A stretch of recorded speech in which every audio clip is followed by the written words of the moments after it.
আচ্ছা, শুরু করে দেই। সেটা হলো যে আজকে তৃতীয় চ্যাপ্টার, অধ্যায়ের নাম চলতরিৎ। তো বিদ্যুৎ প্রবাহ মানে যখনই এর আগের অধ্যায়ে আমরা ছিল স্থির তড়িৎ, চার্জটা স্থির ছিল, এবার ওই চার্জটা গতিশীল হবে। তাহলে গতিশীল যদি হয় তাহলে আমাদের প্রবাহ সৃষ্টি হবে। তো প্রবাহ যে সৃষ্টি হয় এইটাকে আমরা বলবো বিদ্যুৎ প্রবাহ বা তড়িৎ প্রবাহ। এটা আবিষ্কার করছে বিজ্ঞানী গ্যালভানি, প্রথম আমাদের জানার বিষয় যে বিদ্যুৎ প্রবাহ কে আবিষ্কার করেন, আসলে গ্যালভানি। তো আসলে বিদ্যুৎ প্রবাহটা কি? একক সময়ে যদি পরিবাহের ভিতর দিয়ে, পরিবাহের কোনো বিন্দু দিয়ে যে পরিমাণ চার্জ যায় সেটাই আমার বিদ্যুৎ প্রবাহ। তাহলে এই যে আমি যদি কিউ দেই, কিউ ইকুয়াল টু ইট, তার মানে একক সময়ে যদি টি ইকুয়াল টু 1 সেকেন্ড হয় একক সময়, তাহলে আই বিদ্যুৎ প্রবাহ চার্জ। তার মানে একক সময় কোনো পরিবাহের ভিতর দিয়ে যদি এটাকে অ্যাক্ট করে ফেলো, আই কিউ দিয়ে তুমি সংজ্ঞাটা দিতে পারো। আচ্ছা, তো এইখান থেকে তুমি আই ইকুয়াল টু কি পাবা? স্বাভাবিক ব্যাপার, কিউ বাই টি পাবা।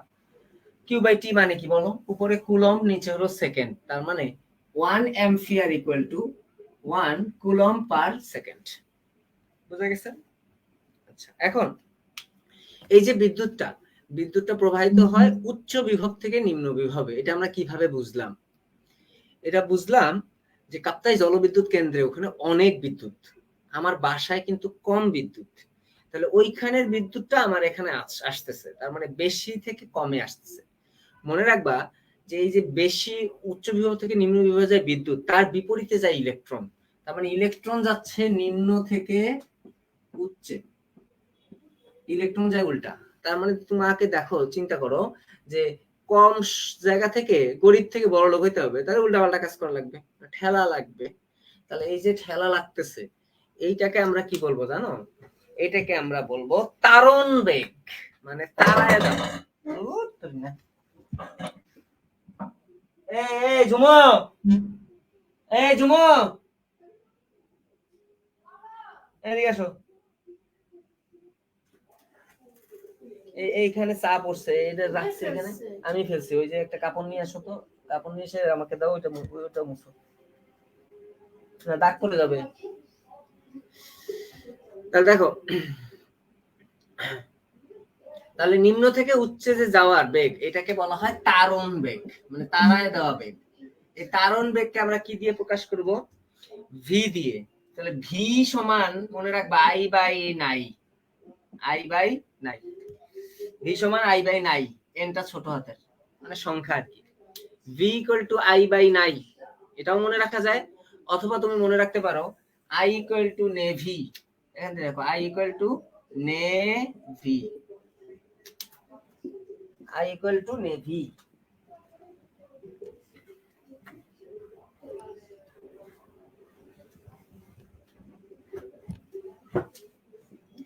আই ইকুয়াল টু নেভি, বুঝা গেছে? যেভাবে মনে রাখা সমস্যা নেই। আচ্ছা, তাহলে এই তারণ বেগের ক্ষেত্রে দুইটা লাইন আমার ইম্পর্টেন্ট। প্রথম লাইন হলো এই তারণ বেগ হতে পারে 10 to the power 6 metre per second তামার ক্ষেত্রে, মানে অধিকাংশ ধাতব পদার্থের ক্ষেত্রে। আর আমাদের তো যে বিদ্যুৎটা যায় সেটা হলো অবশ্যই আমাদের ওই যে তামার তার দিয়েই যায়, তাহলে 10 to the power 6 metre per second হতে পারে। আর এই যাওয়ার সময় ইলেকট্রন গুলো একে অপরের সাথে যে ধাক্কা খায়, এটা প্রতি সেকেন্ডে 10⁻14 বার হতে পারে। তাহলে ধাক্কার সংখ্যা 10⁻14, ধাক্কার সংখ্যা 10⁻14, আর স্পিডটা হলো 10⁶ মিটার পার সেকেন্ড। এই যে তথ্যগুলা দিলাম, ইনফরমেশন গুলো দিলাম, সবগুলো ক্লিয়ার কিনা বলো?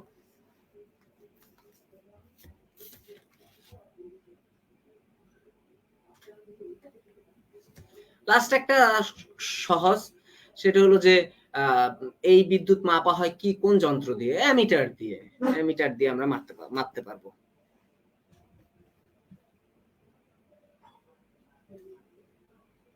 আচ্ছা, এবার দেখো এই বিদ্যুতের কাহিনী সবই আমরা বললাম। এবার এই বিদ্যুৎ চলাচল করবে, তো চলাচল করতে গেলে কি পাবে? বাধা পাবে, তাই না? স্বাভাবিক ব্যাপার, বাধা পাবে। তো বিদ্যুৎ প্রবাহে যে বাধাটা পায়, সেটা হলো রোধ। তো বাধা পাইলে তোমার কি হবে? কোথাও যাইতে তোমার লেট হবে। তো তুমি এটা দিয়ে কিন্তু মনে রাখতে পারো ইজিলি যে রোধ কি বিষয়ের উপর নির্ভর করে? রোধ নির্ভর করবে লেটের উপরে। Late, LATE, late. তো লেটে কি আছে? লেন্থ, এরিয়া, টেম্পারেচার, আর হলো এলিমেন্ট মানে উপাদান। তাহলে চারটা জিনিসের উপরে রোধ নির্ভর করবে। তবে রোধের নির্ভরতা আরো অনেকগুলো আছে, পরে বলবো। যেমন চাপের উপরে নির্ভর করে, তারপরে চুম্বকত্বের উপরে নির্ভর করে, আলোর উপরে নির্ভর করে। তবে মেইন এই চারটা জিনিসের উপরে নির্ভর করবে। বুঝা গেছে? আচ্ছা, তো রোধের সূত্র কয়টি? এই কোশ্চেনেও কনফিউশন আছে। এক বইয়ে আছে দুইটা, এক বইয়ে আছে তিনটা। এক বইয়ে আছে দুইটা, এক বইয়ে আছে তিনটা। তবে আমার মতে আসলে তিনটা দেওয়া উচিত। হ্যাঁ, তো কিসের সোজা কথা, রোধ R ইকুয়াল টু R সমানুপাতিক কিসের উপরে বলো? L/A। L হলো ওই যে লেন্থ, A হলো প্রস্থচ্ছেদের ক্ষেত্রফল। তুমি যদি সমানুপাতিক ধ্রুবকটা উঠায় দাও, তাহলে তুমি পাবা রো L/A। এই রো নির্ভর করে উপাদানের উপরে। এটাকে বলে আপেক্ষিক রোধ। রো হলো আপেক্ষিক রোধ।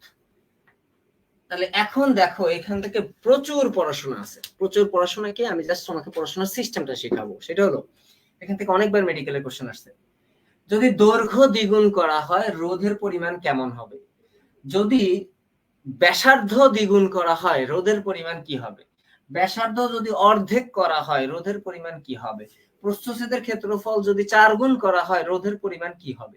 তাহলে এই সমীকরণ থেকে কি টাইপের কোশ্চেন হতে পারে, বুঝতে পারছো?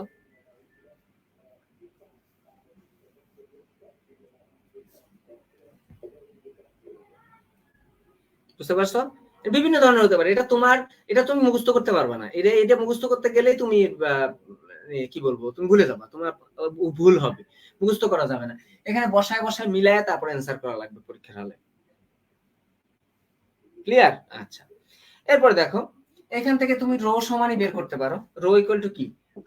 RA divide by L। এটা তো রোধের একক, আর এর একক আমরা জানি ওহম, এভাবে লেখা হয়, বা OHM এভাবে লেখা হয়। বুঝা গেছে? রোধের বিপরীত রাশি হলো পরিবাহিতা। রোধ মানে বাধা, পরিবাহিতা মানে যাওয়া, সোজা কথা। তাহলে পরিবাহিতাকে আমরা কিভাবে প্রকাশ করব? R সমান 1/G। তাহলে রোধ যদি ওহম হয়, তাহলে পরিবাহিতার একক উল্টা করে দাও না, মোহ দাও, অথবা তুমি ওহম ইনভার্স 1 দাও, বা তুমি এটা দাও, ওহম ইনভার্স 1 দাও, যে কোনো একটা হতে পারে। বুঝা গেছে? আপেক্ষিক রোধের একক কি? দেখো, আপেক্ষিক রোধের এককটা তুমি এখান থেকে বের করতে পারবা। কি রকম? এই যে উপরে আছে আর মানে ওহম, এটা হলো প্রস্থচ্ছেদের ক্ষেত্রফল মিটার স্কয়ার, নিচে দৈর্ঘ্য মিটার, তাহলে এটা কাটাকাটি করলে ওহম মিটার, তাহলে এটা হবে ওহম মিটার। আপেক্ষিক রোধের একক হলো ওহম মিটার। তাহলে আপেক্ষিক পরিবাহিতার একক কি? আপেক্ষিক পরিবাহিতার একক হবে ওহম মিটার ইনভার্স 1, উল্টা। তুমি যদি লিখে দাও তাহলে এরকম হবে ওহম মিটার ইনভার্স 1। তুমি এছাড়াও তুমি দিতে পারো কিভাবে? ওহমের কে উল্টা করো, তাহলে মোহ পার মিটার, এভাবে দিতে পারো। তাহলে দুইটা বিপরীত জিনিস। এখন এসআই একক আছে একটা। পরিবাহিতার এসআই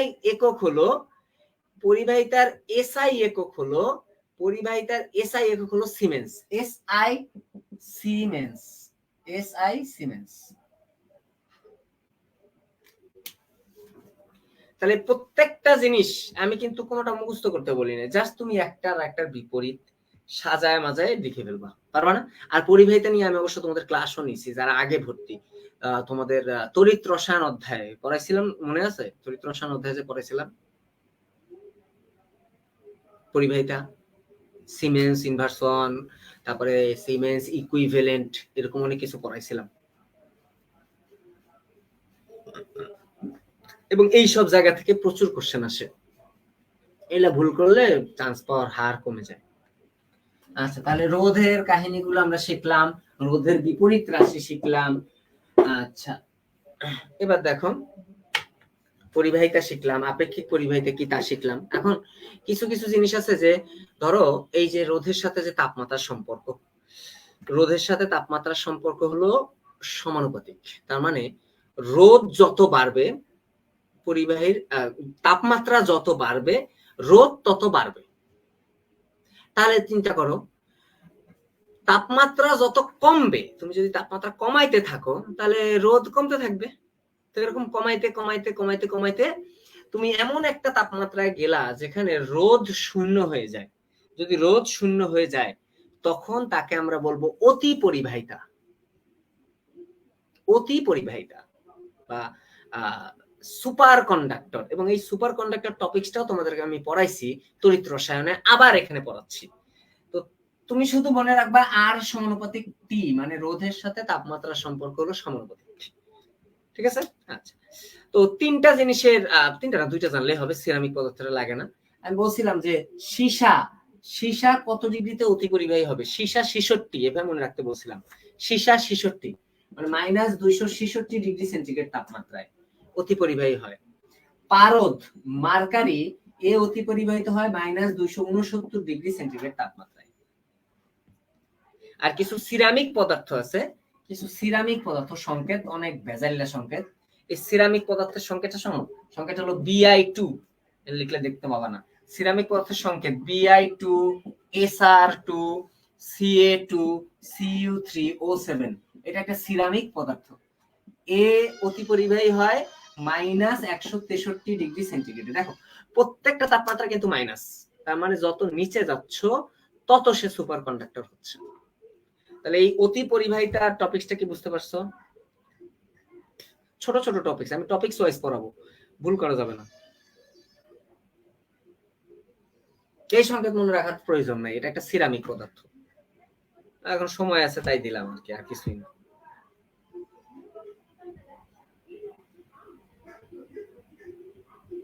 তো একটা এক্সট্রা তথ্য মনে রাখতে পারো যে রূপা আছে না, রূপার তড়িৎ পরিবাহিতা সবচেয়ে বেশি নরমাল অবস্থাতে। রূপার তড়িৎ পরিবাহিতা সবচেয়ে বেশি, রূপা। আচ্ছা, তাহলে এটা গেল তড়িৎ পরিবাহিতা জানলাম, রোধ জানলাম, বিদ্যুৎ জানলাম। এখন এই রোধের ক্ষেত্রে আমরা রোধের সূত্র নিয়ে আসবো। তাহলে দেখো, তোমাদেরকে আমি যদি জিজ্ঞেস করি যে একটা সরল পরিবাহীর ক্ষেত্রে রোধের সবচেয়ে কমন সূত্র কোনটা বা বিদ্যুৎ পরিবাহিতার সূত্র কোনটা, তাহলে তোমরা এক কথায় উত্তর দিবা যে ভাইয়া সেটা হলো ওহমের সূত্র। এবং আমি যদি জিজ্ঞেস করি ওহমের সূত্র কি, তোমরা আমাকে বলবা V = IR, এটা বলবা V = IR। কিন্তু এটা ওহমের সূত্র না, এটা কখনোই ওহমের সূত্র না, ঠিক আছে? তাহলে ওহমের সূত্রটা কি? ওহমের সূত্রটা হলো তাপমাত্রা স্থির। এইটাও পরীক্ষায় আসছিল যে ওহমের সূত্রে স্থির থাকে কোনটি, মেডিকেল আসছিল কোশ্চেন, ওহমের সূত্রে স্থির থাকে কোনটি? অপশন অনেকগুলো ছিল, তাপমাত্রা ছিল। তো দেখো, এই স্থির তাপমাত্রায় কোন একটা নির্দিষ্ট পরিবাহক এর মধ্যে দিয়ে যে তড়িৎ প্রবাহ চলে তা পরিবাহীর যে দুই প্রান্ত এর মধ্যে যে বিভব পার্থক্য আছে, দুইটার বিভব পার্থক্য না থাকলে তো আর বিদ্যুৎ প্রবাহিত হবে না, বিভব বেশি কম থাকা লাগবে, তাহলে তো বিদ্যুৎ প্রবাহিত হবে। তাহলে এই যে বিদ্যুৎ প্রবাহ দিলা, এইটা দুই প্রান্তের বিভব পার্থক্য ধরো V, এর সমানুপাতিক। তাহলে দেখো V, তাহলে আমরা কি দিতে পারি? তড়িৎ প্রবাহ মাত্রা বিদ্যুৎ পরিবাহীর সমানুপাতিক, I সমানুপাতিক V। এইটা হলো ওহমের সূত্র। এখন এখান থেকে এই যে সমানুপাতিকটা এটা উঠায় নাও, উঠায় নিলে আমরা পাবো GV, এই যে পরিবাহিতা এতক্ষণ ধরে যেটা পড়াইলাম, G। জি এর বিপরীত রাশি কি বলো? জি এর বিপরীত রাশি হলো রোধ 1/r * v, এপাশে i, এবং এইখান থেকে আমরা বের করতে পারি v = ir। এই সমীকরণের ম্যাথ কিন্তু আসে পরীক্ষায়, বুঝা গেছে? এইটা আসে। তাহলে ওহমের সূত্রে আসলে এইটা আমরা বের করলাম। আচ্ছা, এবং দেখো এই যখন আই আর ভি সমানুপাতিক থাকে, কোনো কিছু সমানুপাতিক হলে তাদের যে লেখচিত্র যদি আঁকা হয় তাহলে মূল বিন্দুগামী সরলরেখা হয়। তাহলে এটাও সোজা জিনিস, একটার সাথে একটা রিলেটেড পড়া। এই মূল বিন্দুগামী সরলরেখা বা লেখচিত্র কেমন হবে, এই জিনিসগুলো আমরা কিন্তু ওই যে গতিসূত্র অধ্যায়ে পড়বো। তো এখানেও বোঝা যাচ্ছে যেহেতু সমানুপাতিক আছে, তাহলে এদের যে সমীকরণ হবে আই আর ভি লেখচিত্র, ওহমের সূত্রের আই বনাম ভি লেখচিত্র অবশ্যই মূল বিন্দুগামী সরলরেখা হবে। আচ্ছা, আর ঢাল যেটা থাকবে ঢালটাই হবে পরিবাহীর রোধ। এই যে ঢাল যেটা, এইটা ঢালটা হবে পরিবাহীর রোধ আর। তো এত কিছু লাগে না, এই মোটামুটি জানলেই হয়। আচ্ছা, তাহলে ওহমের সূত্র জানলাম, ওহমের সূত্র প্রয়োগ জানলাম যে সরল বর্তনীতে ওহমের সূত্র প্রয়োগ করা হয়, রোধের সূত্রগুলা জানলাম। এবার একটা খুচরা পড়া আছে, সেটা হলো রোধের উষ্ণতা সহগ, উষ্ণতা গুণাঙ্ক বা তাপমাত্রার গুণাঙ্ক। খুব কঠিন কিছু না, একবারেই সোজা। তো তুমি একটা পরিবাহকের রোধের সাথে তাপমাত্রার কি সম্পর্ক, আমি কি বলছি? তাপমাত্রার সাথে রোধের সম্পর্ক কি? সমানুপাতিক। আর সমানুপাতিক এটা বলছি। আচ্ছা, তো তুমি 1 ডিগ্রি সেন্টিগ্রেড তাপমাত্রা বাড়াইলা, কি করলা? তাপমাত্রাটা 1 ডিগ্রি সেন্টিগ্রেড বাড়াইলা, মানে প্রতি ডিগ্রি সেন্টিগ্রেড বাড়াইলে একক রোধ সম্পন্ন কোন পরিবাহীর রোধের যে পরিবর্তনটা হবে, আগে যেটা ছিল তার চেয়ে অবশ্যই রোধ বাড়বে। এই যে পরিবর্তনটা হয়, এইটাই রোধের উষ্ণতা গুণাঙ্ক বা তাপমাত্রার গুণাঙ্ক। তাহলে যদি বলা হয় যে তাপমাত্রার সাথে রোধের সম্পর্কটা নিচের কোন জিনিসটা দিয়ে বা কোনটি দিয়ে সংজ্ঞায়িত করা হয় বা প্রকাশ করা হয়, তখন তোমাকে উত্তর করতে হবে রোধের উষ্ণতা গুণাঙ্ক। আমি কোশ্চেন প্যাটার্নটাও বের করে দিলাম, এখান থেকে কোশ্চেন হয় না, তারপর আমি তোমাকে কোশ্চেন বের করে দিলাম। কারণ আমরা দেখতেছি যে এইটা তাপমাত্রা 1 ডিগ্রি সেলসিয়াস বাড়ালে একটা পরিবাহীর রোধের যে পরিবর্তনটা হয়, সেটাই তাপমাত্রার উষ্ণতা সহগ, উষ্ণতা গুণাঙ্ক, এবং এটাকে প্রকাশ করা হয় আলফা দ্বারা। কি দ্বারা? আলফা দ্বারা আমরা প্রকাশ করলাম। এবং এটার একটা সমীকরণ আছে, সমীকরণটা হলো R theta equal to, R theta মানে ওই যে তুমি যে তাপমাত্রাটা থিটা ডিগ্রি তাপমাত্রা যে বাড়াইছো, তারপরে যে তাপমাত্রা থিটা ডিগ্রি সেন্টিগ্রেড তাপমাত্রার রোধ, এটা আর 0 মানে 0 ডিগ্রি সেন্টিগ্রেড তাপমাত্রার রোধ plus 1 plus alpha theta, 1 plus alpha theta. এখান থেকে এই আলফাটা বের করার ম্যাথ একটা আসছিল পরীক্ষায়। তাহলে আমি একটা ম্যাথ বলি, এটা মেডিকেলে 16-17-তে আসছিল, তোমরা এই ম্যাথটা এখান থেকে বের করবা। ম্যাথটা ছিল এরকম, দেখো যে একটি ধাতব রোধের উষ্ণতা, একটি ধাতব রোধের উষ্ণতা 10 ডিগ্রি সেন্টিগ্রেড হতে 100 ডিগ্রি সেন্টিগ্রেড পর্যন্ত বৃদ্ধি পেলে, মানে বাড়াইলা, কিন্তু দেখছো বাড়াইছো, কিন্তু 10 থেকে 100-তে বাড়াইছো, তার মানে অবশ্যই পরিবাহকের উপর প্রভাব পড়বে। আচ্ছা, বাড়ালে এর রোধ 10% বাড়ে, সবই 10 দিয়ে দিছে, তার মানে ক্যালকুলেশনে কোনো ঝামেলা হওয়ার কথা না। তোমাকে চাইছে ধাতুটির রোধের উষ্ণতা সহগ কত। যারা মেডিকেলে পরীক্ষা দাও তারা ম্যাথ দেখলেই ভয় পাও, পরীক্ষার হলে মেডিকেল পরীক্ষার হলে ম্যাথ আসবে, এটা তোমরা মানতে চাও না, কিন্তু এটা কি খুব কঠিন ম্যাথ বলো তো? এটা সমীকরণটা তুমি জানো, R theta equal to R nought 1 plus alpha theta, তাহলে এখান থেকে কি তুমি এটা বের করতে পারবা না? আলফা চাইছে তোমার কাছে, আলফা চাইছে, বের করতে পারবা?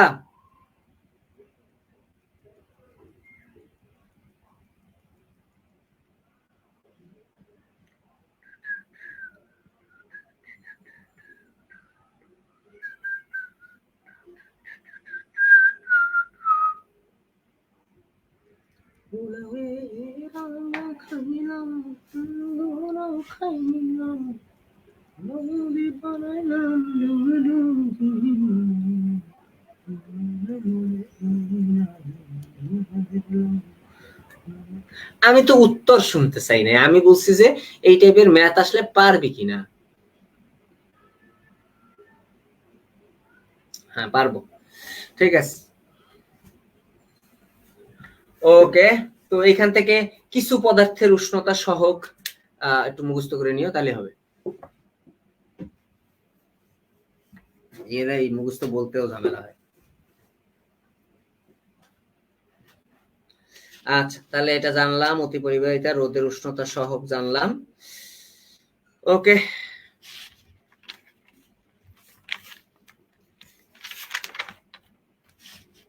এবার হলো জুলের তাপীয় ক্রিয়া। তো তুমি কি করলা, একটা তার দিয়ে বিদ্যুৎ দিলা, ঠিক আছে। তো তার দিয়ে বিদ্যুৎ দিলে তুমি আজকেই দেখবা যে ওই তারটা গরম হয়। তার মানে তার গরম হয় কিনা এটা প্রমাণ পাওয়ার জন্য তোমাকে অবশ্যই আজকে তার ধরতে হবে, এবং তার বাইরে থেকে ধরলে হবে না, তার ছিঁড়ে ভিতরের তারটা ধরে দেখতে হবে যে গরম হয় কিনা। তো এই যে গরম হয়, তাপ উৎপন্ন হয়, এইটা দিয়েই বিজ্ঞানী জুল কয়েকটা সূত্র দিছে, এবং খুবই কমন সূত্র, আমরা সবাই এটা পারি, সেটা হলো এইচ উৎপন্ন তাপ H equal to I square R T, H সমানুপাতিক আই স্কয়ার আর টি, এইটাই হলো আমার সূত্র। তাহলে এখান থেকে কয়টা সূত্র পাওয়া যায় জুলের? তিনটা সূত্র। দেখো, প্রথমটা বিদ্যুৎ প্রবাহ মাত্রার সূত্র, দ্বিতীয়টা রোধের সূত্র, তৃতীয়টা হলো সময়ের সূত্র। এবং সবাই ভুল করে কোথায় জানো, এই টি কে তাপমাত্রা ধরে ফেলে, না এটা সময়ের সূত্র। এখানে এইচ সমান আই স্কয়ার আর টি তে টি সময়ের সূত্র, টি সময়ের সূত্র, এটা ছোট টি, যদি বড় টি হয় তাহলে তাপমাত্রা হয়। একটু খেয়াল করবা, দেখো জানা জিনিস এই সব জায়গাতেই ভুল হয়। তুমি সমীকরণটাও জানবা, অপশনে টি এর জায়গায় সময়ের জায়গায় তোমাকে তাপমাত্রা দিয়ে দিবে, তোমার কোথায় কোথায় ভুল হইতে পারে এটা আমি কিন্তু জানি এখন, ঠিক আছে। তো এই জায়গাগুলো তুমি একটু খেয়াল রাখবা। তুমি বলবা যে এইটা ভাইয়া ভুল হতে পারে, কিন্তু পরীক্ষার হলে এইটাই ভুল হবে। এই টি তাপমাত্রা নাকি সময়, এটা এই তোমার জীবনটাকে তছনছ করে দিবে, বুঝা গেছে? আচ্ছা, তাহলে এইখানে ক্ষেত্রে একই কাহিনী, যে তুমি যদি এই আই কে ডাবল করো, ট্রিপল করো, চতুর্পল করো, কি করলে কি হবে, হ্যাঁ, আর কে অর্ধেক করলে কি হবে, টি কে সময় যদি দ্বিগুণ করা হয় তাহলে কি হবে, এইগুলো দিয়ে কোশ্চেন হবে এখানে। আচ্ছা, জানলাম। তো এইখান থেকে আমরা ওই যে একটা সূত্র আছে না, ওই যে কোনটা জানো, ওই যে কাজের সূত্রটা জানো কোনটা? হ্যাঁ, স্কয়ার আর টি। এই সূত্রটা জুল কবে দিছে, সালটা একটু মনে রাখিস তো পারলে। সূত্রটা জুল দিছে 1841 সালে, 1841 সালে।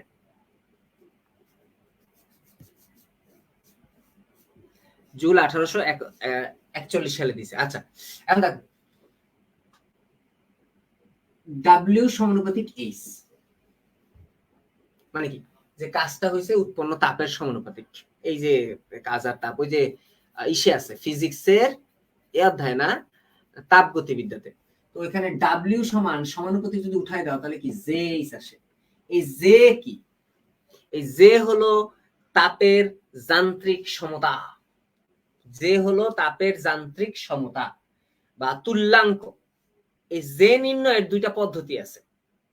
জুল, এই জে মানে জুল আর কি, সোজা কথা। জে নির্ণয়ের দুইটা পদ্ধতি আছে, লেখো। নাম্বার 1, এক হলো জুলের পদ্ধতি, আর 2 নাম্বার হলো ক্যালেন্ডার ও বার্নসের পদ্ধতি। এগুলো বিজ্ঞানীর নাম। তাহলে তাপের যান্ত্রিক সমতা নির্ণয়ের দুইটা পদ্ধতি আছে, এটা একটু ইম্পর্টেন্ট। আর ছোট্ট ছোট্ট যে জিনিসগুলো, এগুলো তোমরা পারো। জুল আর ক্যালোরির মধ্যে সম্পর্ক কি, বলো কোনটা বড়? 1 জুল ইকুয়াল টু 4.18 ক্যালোরি বা 4.2 ক্যালোরি, তাই না? ভুল, জিরো, এটা মানে জিরো, কারণ ক্যালোরি বলো। 1 ক্যালোরি ইকুয়াল টু 4.18 জুল বা 4.2 জুল, এটা ভুলেও পেছানো যাবে না। ক্যালোরি বড়, ক্যালোরি বড়, ক্যালোরি বড়, ক্যালোরি বড়, ক্যালোরি বড়, ক্যালোরি বড়, ক্যালোরি বড়, ক্যালোরি বড়, কতবার বললাম দেখছিস? ক্যালোরি বড়। আচ্ছা, এটা ওইখানে আমি পড়াইছি, এখানেও আবার আসছে। আচ্ছা, আসুক, সমস্যা নেই। ওকে, আসলে তো ভালোই। তাহলে প্রবাহ মাত্রা গেল। এবার এখানে আগের ওই একই জিনিস স্থির তড়িতে আমরা যে কাজ পড়াইছি, বিভব পড়াইছি, এখানে ওই একই জিনিস আছে। কমন সূত্র W equal to QV,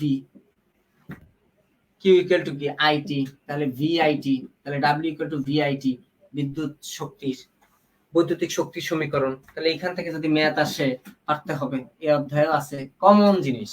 uncommon কিছু পড়াবো না, আনকমন কিছু পড়ালে আমি সময় দিব। এগুলো আনকমন না, এগুলো কমন জিনিস। তারপরে বৈদ্যুতিক ক্ষমতা, ক্ষমতা P গত অধ্যায়ে পড়াইছি, W/T, তার মানে একক সময় আসবে। তাহলে W ইকুয়াল টু আবার কি বসাইতে পারবা বলো? VIT ডিভাইডেড বাই T, টি কাটা, তাহলে P ইকুয়াল টু ভাই, এটাও করা যায়। তাহলে V ইকুয়াল টু আবার কি বলো? V ইকুয়াল টু IR, তাহলে I স্কয়ার R, এটাও বসানো যায়। আবার তুমি I সমান যদি সমীকরণ বসাও, তাহলে V স্কয়ার বাই R, এগুলো আসে। ক্ষমতার হাজার হাজার সমীকরণ, প্রত্যেকটা সমীকরণ সত্য, প্রত্যেকটা সমীকরণ দিয়ে ম্যাথ আসতে পারে। যদি এইগুলা তোমাকে পড়ান লাগে, আর এইগুলা যদি তুমি না পারো, তাহলে তোমার মেডিকেলে ভর্তি পরীক্ষা দিতে যাওয়ার দরকার নাই। বুঝছো? এখান থেকে যে কোনো সমীকরণ থেকে ম্যাথ আসতে পারে, যে কোনো কিছু দিয়ে দিতে পারে, এবং কোনটা দিলে কোনটা ইউজ হবে এটা তোমার মাথায় রাখতে হবে। বাচ্চাকালের পড়াশোনা, এই যে শাহনাজ বলছে বাচ্চাকালের পড়াশোনা, আসলে বাচ্চাকালের পড়াশোনা। এখান থেকে তোমার পড়তে হবে এইগুলা। এবং ক্ষমতার একক কি বলো? ক্ষমতার একক ওয়াট বা জুল পার সেকেন্ড, যে কোনো একটা জিনিস। হ্যাঁ, এগুলো ভুল করা যাবে না। আচ্ছা, তাহলে এখানে পড়ার মতো জিনিস একটা আছে, সেটা হলো বৈদ্যুতিক ফিউজ। বৈদ্যুতিক ফিউজ, এটাতে প্রায় কোশ্চেন হয়, 2 বার আসছে, 2 বার না 3 বার কোশ্চেন আসছে বৈদ্যুতিক ফিউজ থেকে। তো ফিউজটা কি?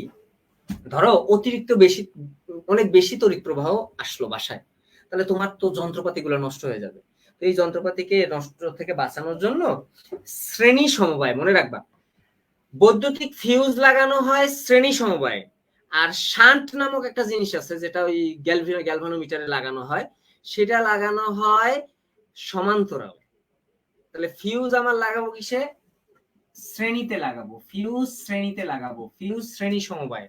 শ্রেণী সমবায় সবাই জানো, আমি ফিজিক্স পারি না, আমি তাও জানি। এরকম এইভাবে এক লাইনে থাকলে সেটারে বলে শ্রেণী সমবায়। যদি এভাবে থাকে একটা, তারপরে এইভাবে থাকে একটা, তাহলে সেটাকে বলে সমান্তরাল সমবায়। শ্রেণী সমবায় লাগাইতে হয় ফিউজ, সমান্তরাল সমবায় লাগাতে হয় শান্ট। বুঝা গেছে? শ্রেণী সমবায় লাগাইলে জিনিসটা বেড়ে যায়, সমান্তরাল সমবায় লাগাইলে কমে যায়। আচ্ছা, তো এই যে ফিউজ, এখানে কি থাকে? 3 ভাগ থাকে সীসা, 1 ভাগ থাকে টিন।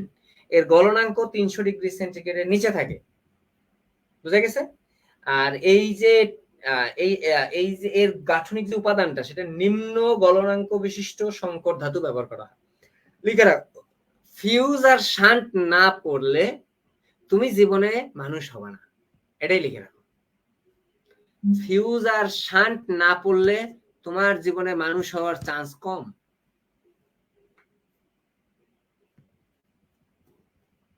ফিউজ আর শান্ট না পড়লে তোমার জীবনে মানুষ হওয়ার সম্ভাবনা খুবই কম।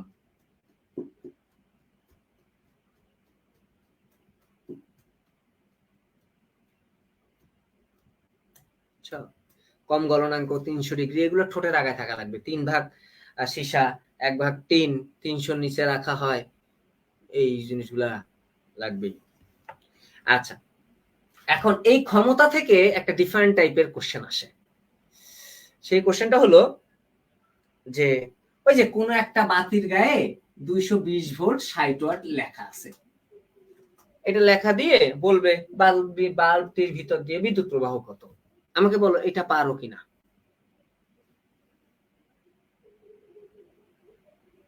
মানে 220 ভোল্ট 60 ওয়াট তো নরমাল জিনিস, এটা যদি চেঞ্জও করে দেয় তাহলেও পারতে হবে।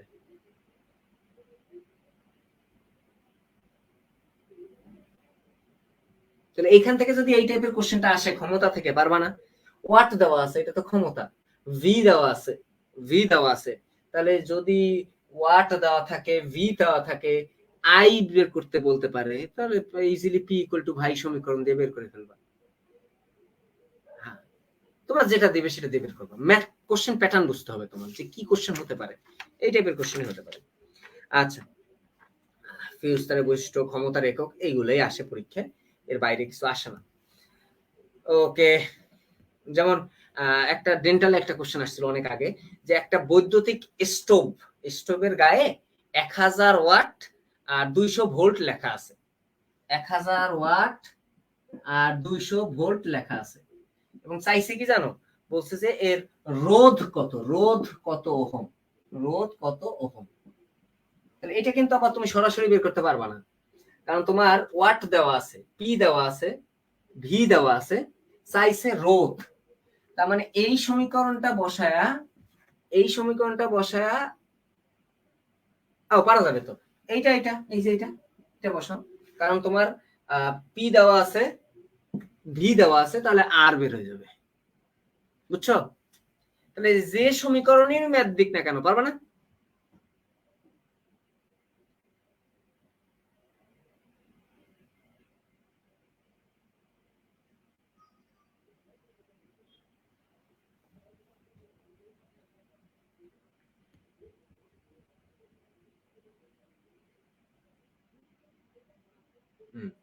পারলেই হয়েছে, মানে তুমি কোশ্চেন প্যাটার্ন ধরতে পারছো, মানে তুমি এখান থেকে যে কোনো কোশ্চেন আসতে পারবা।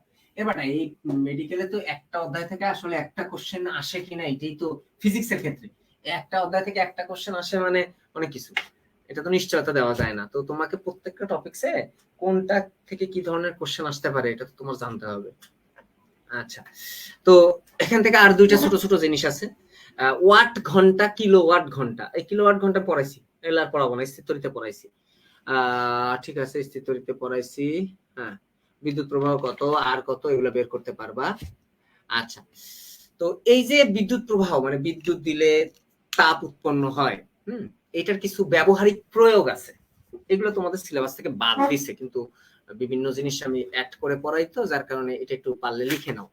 সেটা হলো, তোমার বৈদ্যুতিক বাল্বে ব্যবহার হতে পারে। এখানে একটা এমসিকিউ আছে, সেটা হলো বৈদ্যুতিক বাল্বের যে তারটা, সেটা টাংস্টেন ধাতুর তৈরি হয়, একটা এমসিকিউ। বৈদ্যুতিক ইস্ত্রিতে ব্যবহার হতে পারে, মনে রাখবা এখানে অভ্র ব্যবহৃত হয়, অভ্র পড়াইছিলাম গত অধ্যায়ে। বৈদ্যুতিক চুল্লিতে ব্যবহার হতে পারে, চুল্লিও গরম হয়, সেক্ষেত্রে নাইক্রোম বা উচ্চ রোধের তার ব্যবহার হয়। তাহলে কোনটাতে কি ব্যবহার করতে বলতেছি, এগুলো কিন্তু তোমার এমসিকিউ।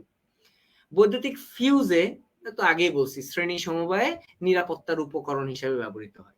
এই চারটা জিনিস তাপীয় ক্রিয়ার ব্যবহার আছে। আমি আবার বলি, ভাইয়া সিকিউ সলভ করতে গেলে তো আর সামনে যেতে পারে। আমি তোমাকে কোনোদিনও কথা দেই নাই ফিজিক্সের সিকিউ আমি পড়াবো, আমার অত কারেন্ট নাই। তাহলে সিকিউর কথা ফিজিক্স ক্লাসে এসে বলাটা হলো তোমার নির্বুদ্ধিতার পরিচায়ক। তুমি যে একটা গাধা, সেটা তোমার পরিচায়ক। তাহলে চারটা জিনিসের প্রয়োগ বললাম। এক, বৈদ্যুতিক বাল্ব টাংস্টেন ধাতুর তৈরি। বৈদ্যুতিক ইস্ত্রি অভ্র ব্যবহৃত হয়। তারপরে বৈদ্যুতিক চুল্লিতে নাইক্রোম বা উচ্চ রোধের তার ব্যবহৃত হয়। অভ্র এক ধরনের পদার্থ, অপরিবাহী পদার্থ।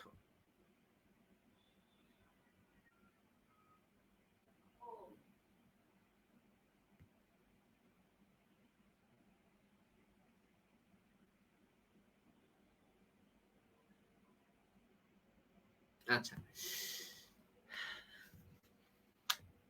অভ্র এক ধরনের তাপ অপরিবাহী পদার্থ। না, ইস্ত্রিতে অভ্র, চুল্লিতে নাইক্রোম তার, চুল্লিতে নাইক্রোম তার।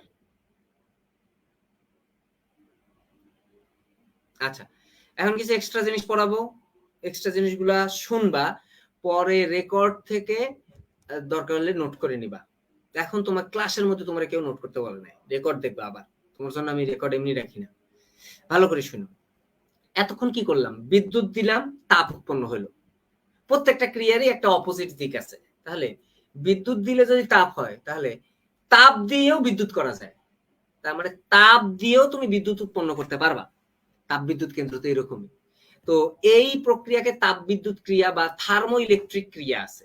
তো কিছু কিছু পদ্ধতি আছে, যেমন সিবেক ক্রিয়া, নামগুলো একটু লিখে রাখো যদি কোনোদিন লাগে, কেউ পড়াবে না হয়তো, লিখে রাখো।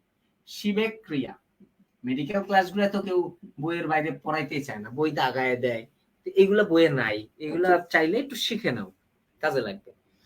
তো এটা হলো সিবেক ক্রিয়া হতে পারে। পেলশিয়ার ক্রিয়া, পেলশিয়ার ছোট্ট একটা অধ্যায় পড়ো, পেলশিয়ার ক্রিয়া। থমসন ক্রিয়া, থমসন ক্রিয়া, এই ক্রিয়াগুলো দিয়ে তুমি তাপ দিয়ে বিদ্যুৎ উৎপন্ন করতে পারবা, খুবই মজার। সেটা হলো সিবেক ক্রিয়াটা একটু বলি। ধরো একটা বদ্ধ বর্তনী, মানে আটকানো বর্তনী, একটা আটকানো বর্তনী, তো একটা আটকানো বর্তনীর এটা একটা প্রান্ত, এটা আর একটা প্রান্ত তারের, তুমি একটা হলো উত্তপ্ত জায়গায় রাখলা আর একটা ঠান্ডা জায়গায় রাখলা, দুটা জায়গায় রাখলে দেখা যাবে এখান থেকে এই যে অ্যামিটার, অ্যামিটার মানে কি বিদ্যুৎ, বিদ্যুৎ প্রবাহিত হচ্ছে, বুঝা গেছে? এটা হলো সিবেক ক্রিয়া, একটু জানলা। তার মানে দুটি ভিন্ন ধাতু দিয়ে তুমি যদি বর্তনী তৈরি করো, তাহলে উষ্ণ প্রান্ত থেকে উষ্ণ প্রান্তে উপর থেকে নিচে বিদ্যুৎ প্রবাহিত হবে। এটা গেল পেলশিয়ার ক্রিয়া।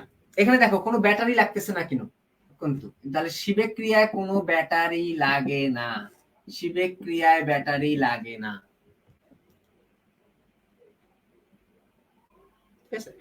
পেলশিয়ার ক্রিয়ায় ব্যাটারি লাগে।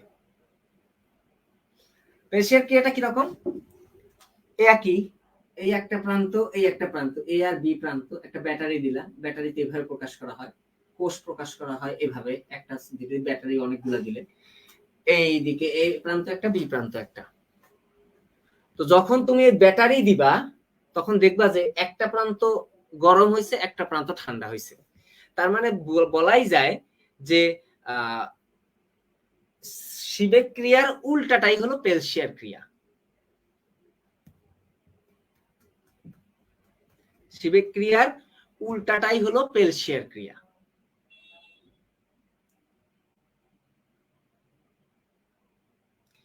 লাস্ট যেটা হলো থমসন ক্রিয়া। থমসন ক্রিয়া হলো পেলশিয়ার ক্রিয়ার মতোই, কিন্তু থমসন ক্রিয়ায় কোথাও ঠান্ডা কোথাও গরম, কোথাও ঠান্ডা কোথাও গরম লাগবে, এবং মনে রাখবা এটা তো ব্যাটারি লাগে। তাহলে তোমার এমসিকিউ আসলে দুইটা জিনিস, যে মনে রাখবা সিবেক ক্রিয়া, পেলশিয়ার ক্রিয়া, থমসন ক্রিয়া, এগুলো হলো তাপ বিদ্যুৎ ক্রিয়ার প্রয়োগ বা উদাহরণ, ঠিক আছে? সিবেক ক্রিয়ায় ব্যাটারি লাগে না, পেলশিয়ার ক্রিয়া, থমসন ক্রিয়াতে ব্যাটারি লাগে, শেষ, এত কিছু দরকার নাই। একটা এমসিকিউ লিখে রাখো যে সীসাতে কোনো থমসন ক্রিয়া নাই, সীসাতে থমসন ক্রিয়া নেই, এটা একটু লিখে রাখো, সীসাতে থমসন ক্রিয়া নেই, সীসার কোনো থমসন ক্রিয়া নেই, লিখে রাখো, সীসার কোনো থমসন ক্রিয়া নাই।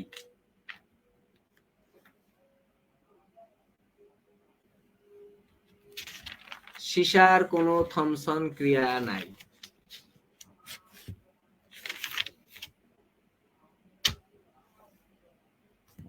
আচ্ছা, হয়ে গেছে, এক্সট্রা যা যা পড়ার হুদাই পড়াশোনা করাইলাম। আচ্ছা, এবার দেখো তড়িৎ কোষ, একই কাহিনী, আমরা তড়িৎ রসায়নে পড়ছি, আবার পড়বো। তড়িৎ কোষ মানে কি? যেটা দিয়ে তুমি বিদ্যুৎ পাবা, তাই না? গ্যালভানিক কোষ। তো তড়িৎ কোষ দুই ধরনের হতে পারে, একটা হলো প্রাথমিক বা গৌণ কোষ, আর একটা হলো প্রাথমিক বা মৌলিক কোষ, আর একটা হলো গৌণ বা সঞ্চয়ী কোষ, দুই ধরনের। আর প্রাথমিক কোষ বা মৌলিক কোষ এটা আবার দুই ধরনের। তাহলে তড়িৎ কোষকে আমরা দুই ভাগে ভাগ করি, তড়িৎ কোষের দুই ভাগ, একটা হলো প্রাথমিক কোষ আর একটা হলো গৌণ কোষ। প্রাথমিক কোষ আবার দুই ধরনের, একটা হলো এক তরল কোষ বা এক প্রকোষ্ঠী কোষ, আর একটা হলো দুই তরল কোষ বা দুই প্রকোষ্ঠী কোষ। এক তরল কোষ মনে রাখার সিস্টেম হলো লে বা সু, মানে লেকল্যান্স, বাইক্রোমেট আর হলো শুষ্ক, তিনটা, লেকল্যান্স, বাইক্রোমেট, শুষ্ক, ঠিক আছে? দুই তরল কোষ, দুই মানে কি ডাবল, ডাবল, এটা দিয়ে মনে রাখবা, ড্যানিয়েল কোষ, বুনসেন কোষ। আমি এগুলা তোমাদের যারা আগে থেকে ভর্তি আছো তাদেরকে আমি পড়াইছি, তড়িৎ রসায়ন অধ্যায়ে পড়াইছি কিনা বলো?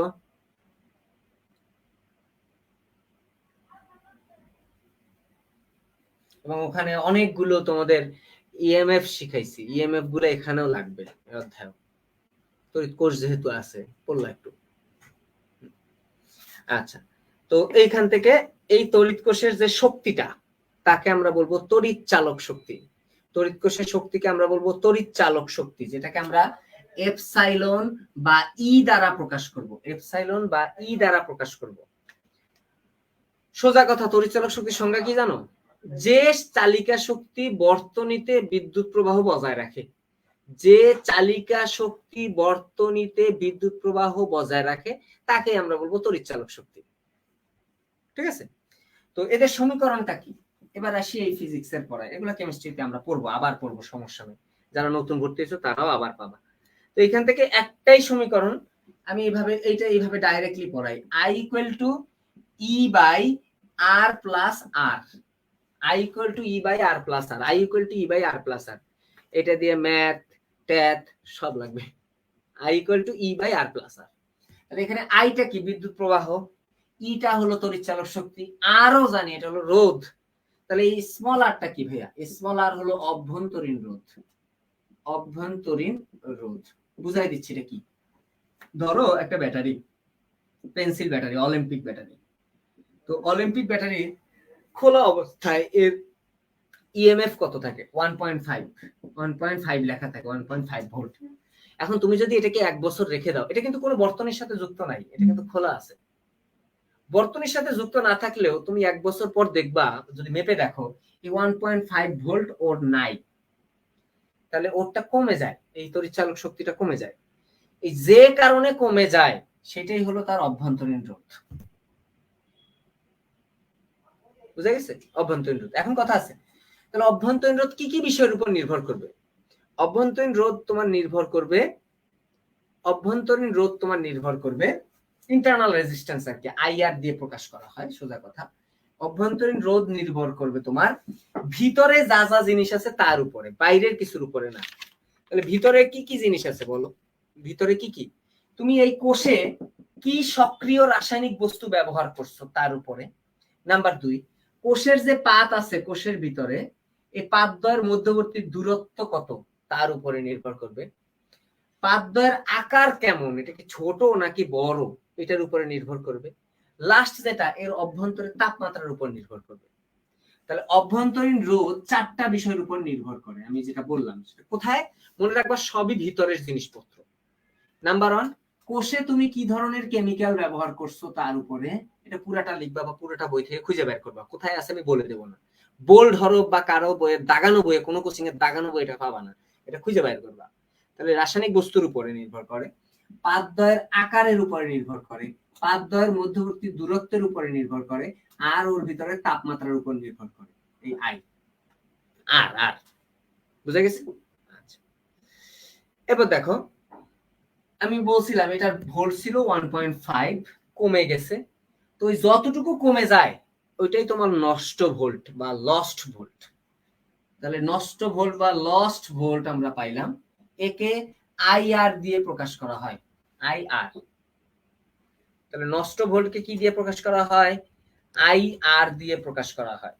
এর অনেকগুলা নাম আছে, একটা তো লস্ট ভোল্ট বললাম, তারপরে নষ্ট ভোল্ট বললাম, অপচয় ভোল্ট বললাম, সুপ্ত ভোল্ট বললাম, অভ্যন্তরীণ বিভব পতন বললাম। দেখো, ব্যাটারির সিন্ডিকেট ব্যবসাও কোনো লাভের না। মানে তুমি এখন 3-4 লাখ টাকার ব্যাটারি কিনে দিলা, 2 বছর পর বিক্রি করবা, তোমার ব্যাটারির ওই 1.5 ইএমএফ আর থাকবে না, কমে যাবে। কিসের কারণে কমবে?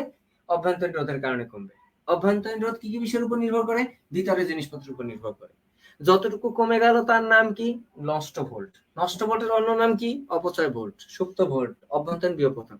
আমার মনে এগুলো কোশ্চেন আসে, তোমার মনে আসে না, তার মানে তুমি প্রস্তুতি নিচ্ছ ভুল। তোমার মনে এই প্রশ্নগুলো আসতে হবে। বুঝা গেছে?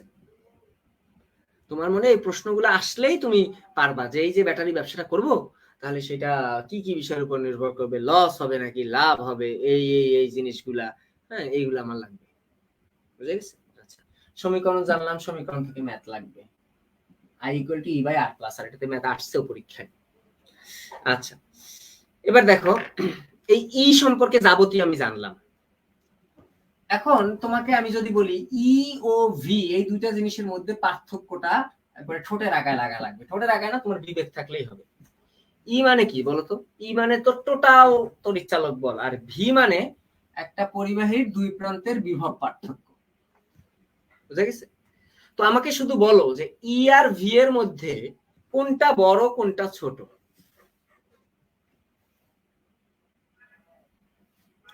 মনে রাখবা অবশ্যই ই বড় ভি ছোট। ই কারণ ভি ফল। বুঝে গেছে? ই কারণ ভি ফল। তারপরে ই স্থির ভি স্থির নয়। ঠিক আছে? তারপরে ই ই অপ্রত্যাবর্তক, মানে এটা নষ্ট, এটা যদি শেষ হয়ে যায় আর ফিরে আসবে না। কিন্তু ভি প্রত্যাবর্তক, এটা অস্থায়ী, এটা স্থায়ী। সরি সরি, ই প্রত্যাবর্তক, ই ফিক্সড, কিন্তু ভি চেঞ্জ হয়ে যাবে।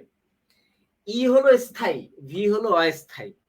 যে কোনো জায়গার ক্ষেত্রে ই বড় ভি এর চেয়ে, যে কোনো সময়। ই কারণ ভি ফল, তাহলে স্টার চিহ্ন দিয়ে লিখে রাখো ই আর ভি এর মধ্যে পার্থক্য পড়ব।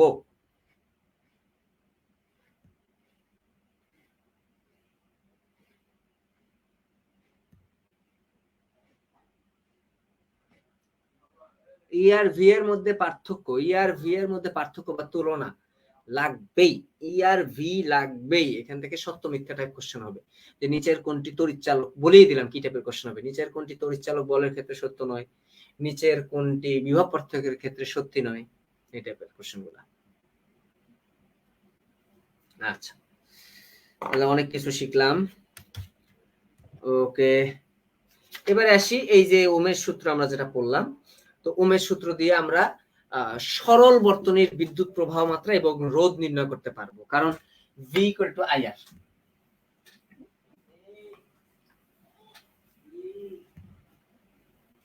দেখো V ইকুয়াল টু IR ওমের সূত্র দিয়ে এটা পাইছি। তাহলে এটা দিয়ে আমরা সরল বর্তনীর বিদ্যুৎ প্রবাহ মাত্রা, রোধ এগুলা নির্ণয় করতে পারবো। তাহলে যদি জটিল বর্তনীতে আমার যেতে হয়, বিদ্যুৎ প্রবাহ মাত্রা, রোধ যদি নির্ণয় করি সরল বর্তনী, জটিল বর্তনীতে যদি যেতে চাই তাহলে আর ওমের সূত্র খাটে না, তখন আমার কিরশফের সূত্র বা কারশফের সূত্র লাগবে। আমাদের এমসিকিউতে আসবে কারশফের সূত্র কয়টা? প্রথম কোশ্চেন দুইটা। প্রথম সূত্রের নাম কি? প্রথম সূত্রের নাম জাংশন সূত্র। দ্বিতীয় সূত্রের অন্য নাম কি? দ্বিতীয় সূত্রের অন্য নাম লুপ উপপাদ্য। এইগুলো আমার এমসিকিউ। এখন এইগুলা থেকে ম্যাথ ট্যাথ যা লাগে ওটি তোমার সিকিউ কোশ্চেন, ওটি তোমার মতো করে তুমি করবা। তাহলে কারশফের বা কিরশফের সূত্র দুইটা জানলাম, কোনটার অন্য নাম কি তা জানলাম। তো মনে রাখবা, মজার কথা হলো ওমের সূত্র শুধু সরল বর্তনীতে প্রয়োগ করা যায়, জটিল বর্তনীতে প্রয়োগ করা যায় না। কিন্তু কারশফের সূত্র সরল এবং জটিল দুই বর্তনীতেই প্রয়োগ করা যায়। আচ্ছা, সরল এবং জটিল দুই বর্তনীতেই প্রয়োগ করা যায় কারশফের সূত্র।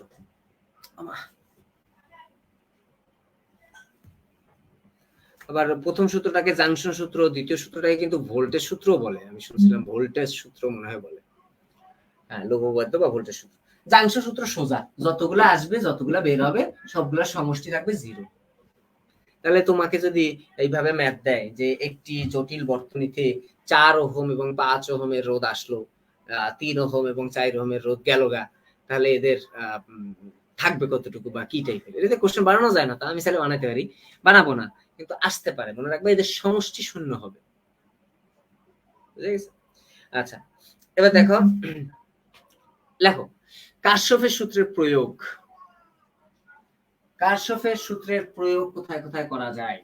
খুব ইম্পর্টেন্ট। Number 1, Wheatstone bridge.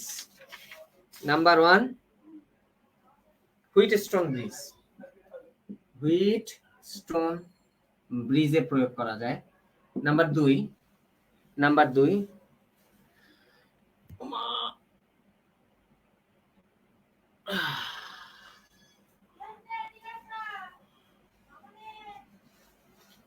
বিদ্যুৎ প্রবাহ ও বিভব পার্থক্য নির্ণয় ব্যবহার করা যায়। বিদ্যুৎ প্রবাহ ও বিভব পার্থক্য নির্ণয় ব্যবহার করা যায়। নাম্বার 3, শ্রেণী সমবায় ব্যবহার করা যায়, সমান্তরাল সমবায় ব্যবহার করা যায়। মানে বিদ্যুৎ কোষের শ্রেণী সমবায়, সমান্তরাল সমবায় দুটাতেই ব্যবহার করা যায়। ওই একই জিনিস, বিদ্যুৎ প্রবাহ এবং বিভব পার্থক্য নির্ণয়, সেটা তুমি শ্রেণী সমবায়েও পারবা, সমান্তরাল সমবায়েও ব্যবহার করতে পারবা। এখন এই যে হুইটস্টোন ব্রিজ, এটা দিয়ে একটাই সূত্র, খুবই সহজ, 4টা বাহু P/Q = R/S। এখান থেকে তোমার ম্যাথ দিতে পারে। কিভাবে দিতে পারে? ম্যাথ দিতে পারে 3টা রোধ দেওয়া থাকবে, অন্য রোধটা তোমার জানতে হবে। এটাও না পারলে তুমি খারাপ কথা বললাম না, ভালো থাকলাম, আমি আজকে অসুস্থ।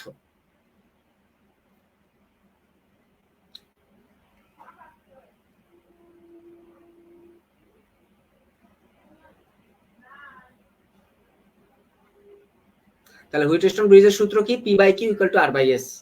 4টা বাহু, 3টা জানা, 3টা যদি দেওয়া থাকে, বাকি একটা তুমি এমনি বের করতে পারবা। এই টাইপেরই ম্যাথ আসবে সর্বোচ্চ। আচ্ছা, এখন এই হুইটস্টোন ব্রিজ তুমি কোথায় কোথায় ব্যবহার করবা, এটা বেশি ইম্পর্টেন্ট। 3টা জায়গায় লেখো। Number 1, metre bridge, post office box, potentiometer. Metre bridge, post office box, potentiometer. 3টা থেকে অনেক পড়াশোনা আছে, দেখো বলে দিচ্ছি। Metre bridge, post office box, আর হলো পোটেনশিওমিটার। যেভাবে শিখাবো সেভাবে শিখবা, অনেকদিন মনে থাকবে। হ্যাঁ,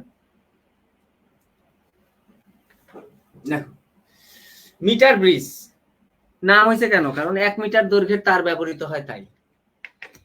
তোমার কাজ হলো এটা খুঁজে বের করা, ওই 1 মিটার দৈর্ঘ্যের তারটা কিসের তৈরি।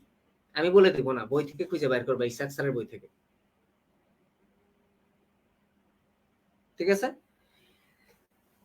মিটার ব্রিজে 1 মিটার দৈর্ঘ্যের তার ব্যবহৃত হয়, কিসের তার, এটা তোমার কাজ। আচ্ছা, এরপরে পোস্ট অফিস বক্স। পোস্ট অফিসের টেলিগ্রাফের তার এবং রোধকের রোধ নির্ণয় করতে হইতো, এই কারণে এটার নাম পোস্ট অফিস বক্স হয়েছে। তুমি মনে রাখবা একটাই সূত্র, সেটা হলো এই পোস্ট অফিস বক্সের ক্ষেত্রে পরীক্ষার হল পর্যন্ত শুধু এটা মনে রাখবা, S = R/100। তুমি যদি এটা মনে রাখো তাহলে দেখো, R/100 যদি মনে রাখো তাহলে দেখো, এটাকে যদি ভাগ করো তাহলে 0.0R হয়। তার মানে পোস্ট অফিস বক্স দিয়ে দশমিকের পরেও 2 ঘর পর্যন্ত রোধ সঠিকভাবে মাপা যায়। এটাই আসছিল একবার পরীক্ষায়, যে নিচের কোন যন্ত্র দিয়ে দশমিকের পরে 2 ঘর পর্যন্ত রোধ সঠিকভাবে মাপা যায়। দশমিকের পরে 2 ঘর পর্যন্ত রোধ সঠিকভাবে মাপা যায়, এটা বুঝা গেছে? পোস্ট অফিস বক্স শেষ। পোটেনশিওমিটার, এটার ক্ষেত্রে একটা সূত্র পড়বা। কি সূত্র? সেটা হলো, তুমি ওই যে I = E/R+R পড়ছো না, এটা দিয়ে তুমি প্রয়োগ করতে পারবা, অন্য কোনো সূত্র দরকার নাই। কি? পোস্ট অফিস পোটেনশিওমিটারের ব্যবহার। দেখো, I নির্ণয় করা যায়, আমি আলাদা কিছু শিখাচ্ছি না, কিন্তু মুখস্থ করতে বলছি না, এইটা থেকে বের করতে পারবা। I নির্ণয় করা যায়, E নির্ণয় করা যায়, 2টা E এর তুলনা করা যায়, রোধ নির্ণয় করা যায়, অভ্যন্তরীণ রোধ নির্ণয় করা যায়। এগুলোই হলো আমার পোটেনশিওমিটারের ব্যবহার। তাহলে পোটেনশিওমিটারের ব্যবহার আমার মুখস্থ করার দরকার নাই, এই যে শেষ, ওখানে যা যা লেখা আছে।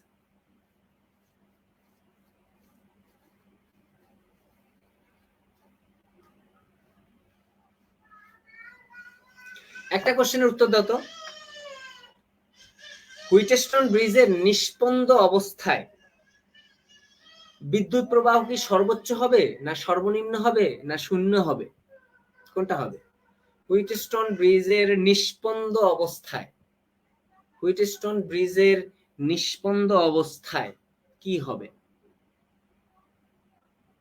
যা দেখি নতুনই লাগে। আরে আল্লাহ, এই ফিজিক্স 2 বছর ধরে পড়তেছে এরা, নরমাল জিনিসগুলাই পড়ে না।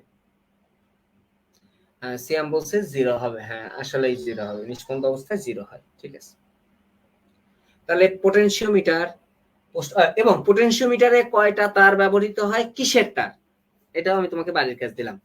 পোটেনশিওমিটারেও কয়টা তার ব্যবহৃত হয়, কিসের তার? পোটেনশিওমিটারেও কয়টা তার ব্যবহৃত হয়, কিসের তার? এটাও একটু পড়বা। তাহলে কি কি জিনিস পড়াইলাম, কোথায় কোন সূত্র দিলাম, দেখো পোস্ট অফিস বক্সের সূত্র এইটা, পোটেনশিওমিটার মনে রাখার সূত্র এইটা, হুইটস্টোন ব্রিজের সূত্র এইটা, পড়া নাই তোরে কে বলছে? এটা আবার তড়িৎচালক বলের ম্যাথের সূত্র, V equal to I R সূত্র, ক্ষমতার সূত্র, বৈদ্যুতিক ক্ষমতার সূত্র, বৈদ্যুতিক বিভবের সূত্র, H equal to I square R T, এটা সূত্র, এতগুলা সূত্র। ও রোধের একটা, রোধের উষ্ণতার সূত্র। তাহলে এক অধ্যায়ে কি কি সূত্রের ম্যাথ তোমার পড়া লাগবে, এটা তোমার জানা লাগবে।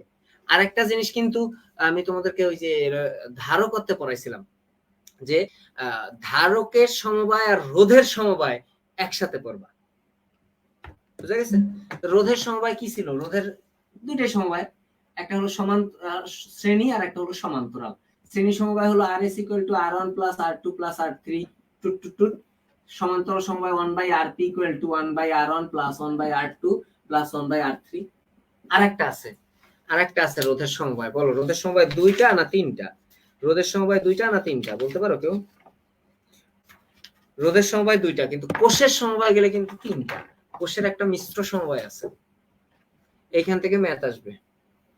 তাহলে এই অধ্যায়ে টোটাল এখন পর্যন্ত কয়টা সূত্র দিছি বলতো?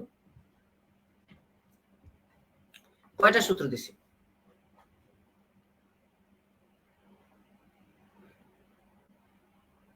অনেকগুলো সূত্র দিছি।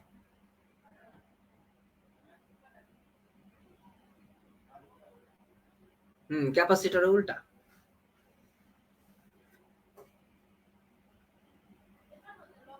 তাহলে একটা লাইন তুমি লিখে রাখতে পারো যে রোধের আর ধারকের সমবায় দুইটা, কিন্তু কোষের সমবায় তিনটা। এটা মনে রাখলে অনেকগুলা ঝামেলা শেষ হয়ে যাবে। আচ্ছা, দুইটা জিনিস বাকি আছে, এটা তোমাকে আমি স্থির তরিতে পড়াইছি। সেটা হলো প্রবাহ ঘনত্ব। বলছিলাম না, ঘনত্ব থাকলেই একক ক্ষেত্রফল আসবে। ঘনত্ব থাকলেই একক ক্ষেত্রফল আসবে। ঘনত্ব থাকলেই একক ক্ষেত্রফল আসবে। দেখো প্রবাহ ঘনত্ব, তার মানে একক ক্ষেত্রফলের উপর দিয়ে যে পরিমাণ প্রবাহ যাবে, একক ক্ষেত্রফলের উপর দিয়ে যে পরিমাণ প্রবাহ যাবে সেইটাই প্রবাহ ঘনত্ব জে। তাহলে এটার একক কি হবে বল? এর একক কি হবে? প্রবাহ অ্যাম্পিয়ার, এর হলো মিটার স্কয়ার। এই যে নিচে প্রবাহ ঘনত্ব থেকে আমার ম্যাথও আসতে পারে, এককটাও আসতে পারে, যে কোনো কিছু আসতে পারে।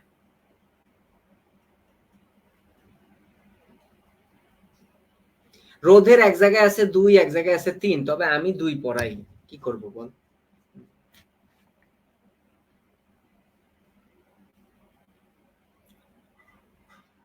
আচ্ছা, এটা গেল।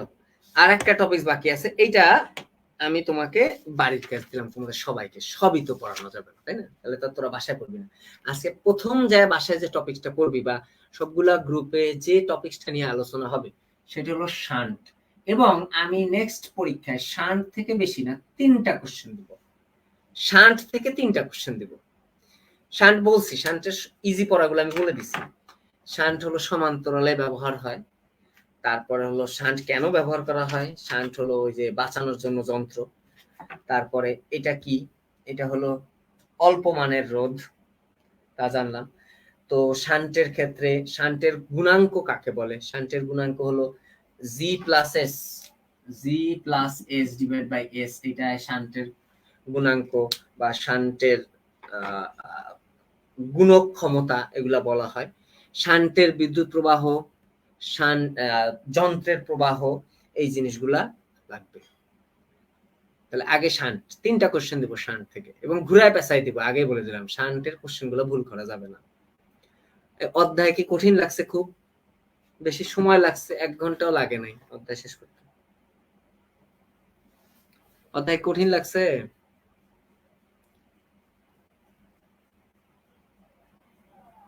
যাবতীয় যত টপিকস আছে এক্সট্রা সহ অনেক কিছু পড়াইছি, সিবেক পেলসিয়ারও পড়াইছি। আর কি স্যার, সিবেক পেলসিয়ার এই বয়সে কেউ পড়ায় না। থমসন পড়াইছি, অনেক কিছু পড়াইছি।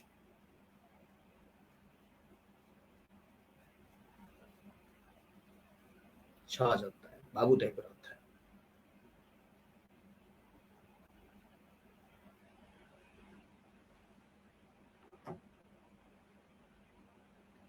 তাহলে সূত্রগুলো আলাদা করে ফেলো, কি কি জিনিসগুলো পড়তে বলছি রিডিং এর জন্য সেটা আলাদা করো, কোন কোন টপিকসে গুরুত্ব দিছি সেগুলা পড়ো, এক্সট্রা যা যা পড়াইছি সেগুলো একটু লিখে রাখো, তাহলেই হবে। এইগুলার উপরে প্রস্তুতি নাও, সাথে পুরোটা পড়ো, তারপরে নেক্সট দিন পরীক্ষা দাও। পরীক্ষা দেওয়ার পরে যে যে কোশ্চেন গুলা তুমি পারতেছো না বা পারছো, বা কোশ্চেন যেটা দিয়েছি, হ্যাঁ, সেই জিনিসগুলো তুমি খুঁজে বের করো, সবগুলা পুরা কোশ্চেনটা অ্যানালাইসিস করো। যাদের নাম্বার কম আসতেছে, অনেকেরই নাম্বার কম আসতেছে, সেই নাম্বারগুলা কম আসার কারণটাই হলো তুমি কোশ্চেনটা অ্যানালাইসিস করো না। কারণ কোশ্চেন কোথা থেকে দেই ৩-৪ দিন দেখো, পরে চতুর্থ দিন তুমি বুঝে ফেলবা। বুঝতে পারছো?